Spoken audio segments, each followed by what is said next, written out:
महादेव एक गरीब बूढ़ा मछुआरा था। उसके परिवार में उसकी बूढ़ी पत्नी सती के अलावा और कोई नहीं था। आज 3 दिन से सती बुखार से तप रही थी। महादेव के पास इतना पैसा भी नहीं था कि वो उसका इलाज करवा सके। उस दिन वो सुबह जल्दी उठ गया।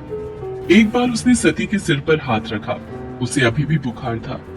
उसने अपना मछली पकड़ने वाला जाल और बाल्टी उठाई और नदी पर मछली पकड़ने चल दिया। नदी के किनारे पहुंचकर उसने अपना जाल डाल दिया और मछली के फंसने का इंतजार करने लगा। वहां एक और मछुआरा छगन भी अपनी नाव पर बीच नदी में मछली मार रहा था।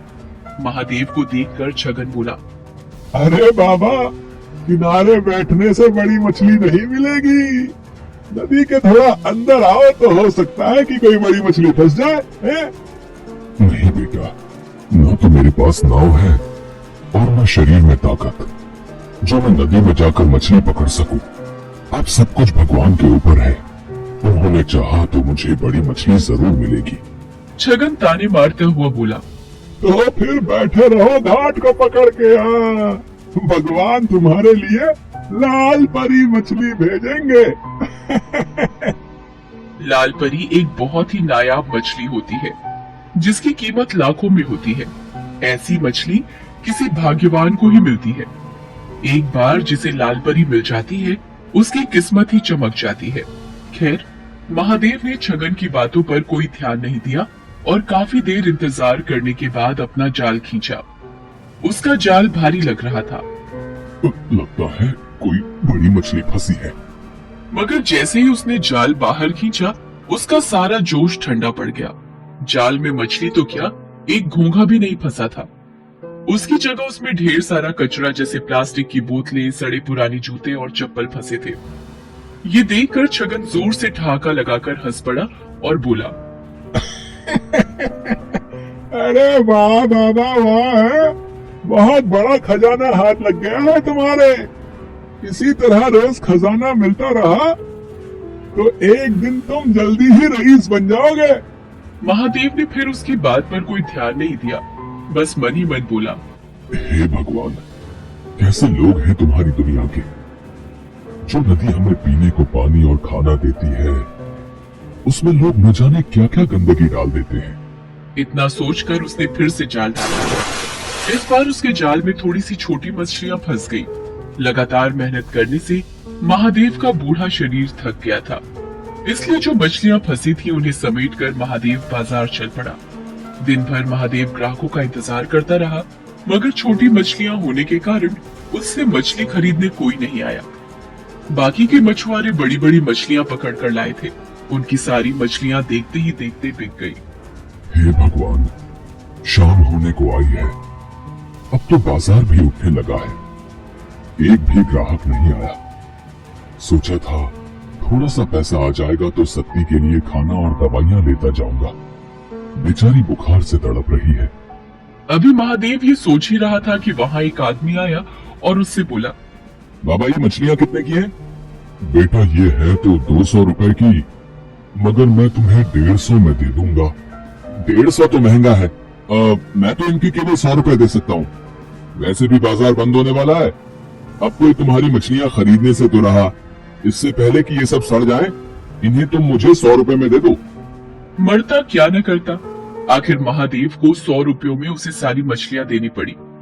बाजार भी तब तक उठ चुका था। महादेव ने अपनी दुकान समेटी और वहां से घर चल दिया।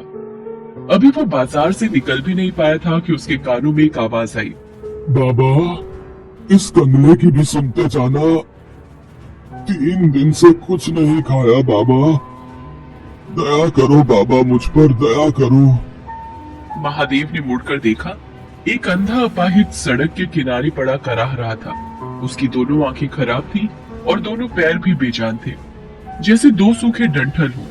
महादेव को उस पर दया आ गई।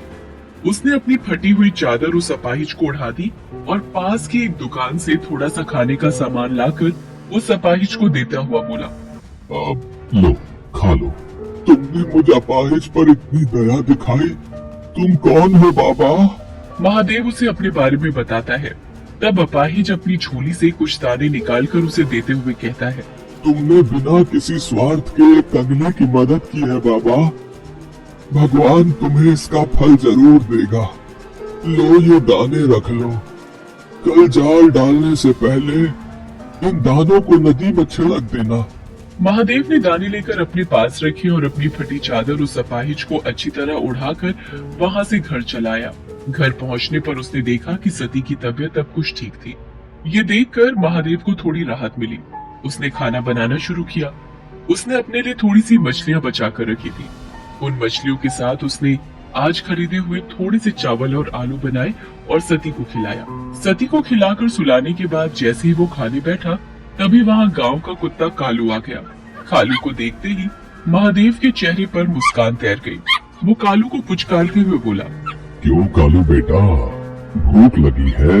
ठहर, अभी तुझे खाना देता हूँ। इसके बाद महादेव ने अपने बचे हुए खाने में से एक हिस्सा कालू के सामने डाल दिया।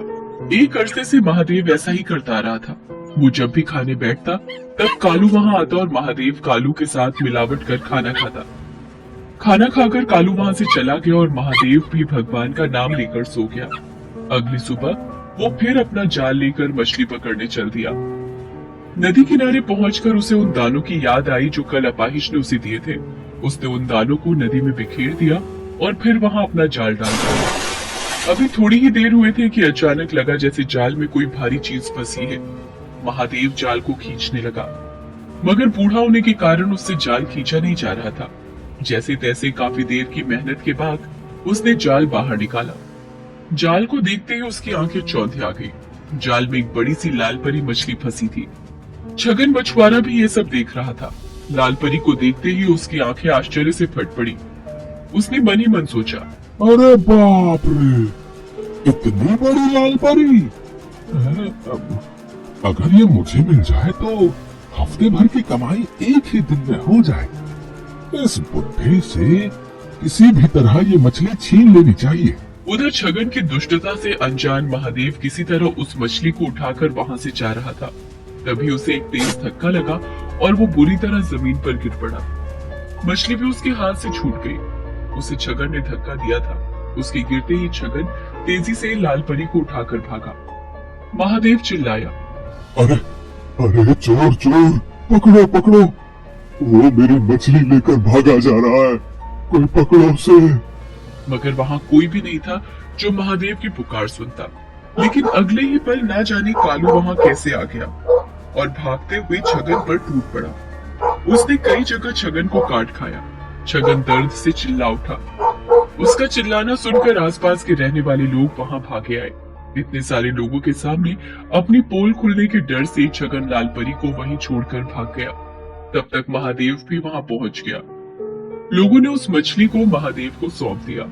मछली बहुत बड़ी है, इसे काट कर इसका थोड़ा सा हिस्सा मैं अपने लिए भी रख लूं तो भी बाकी हिस्सों की बाजार में अच्छी कीमत मिल जाएगी मुझे। ये सोचकर महादेव मछली को घर लाया और जैसे ही उसने उस मछली को काटा, उसके पेट से नींबू के आकार और सुर्ख लाल रंग का माणिक पत्थर रूबी निकला।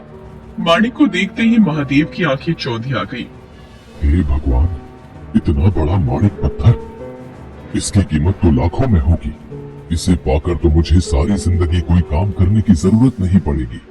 ये जरूर उस अपाहिज के दिए हुए दानों का ही कमाल है।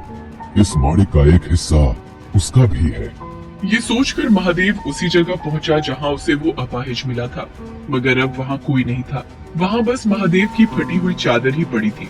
लोगों से पूछने पर पता चला कि उन्होंने वहां किसी अपाहिज को पहले कभी नहीं देखा है। तो वो कौन था? क्या स्वयं भगवान मेरी मदद को आए थे और मेरे नसीब को चमका दिया? इस घटना के बाद महादेव की जैसे काया ही पलट गई। अब उसके जीवन में किसी चीज की कोई कमी न रही। वो अपनी पत्नी सती और कुत्ते कालू के साथ सुखपूर्वक जीवन बिताने लगा। साथ ही साथ दिल खोलकर दीन दुखियों की मदद भी करने लगा। ना जाने किसी दिन दुखी के भेष में कौन मिल जाए।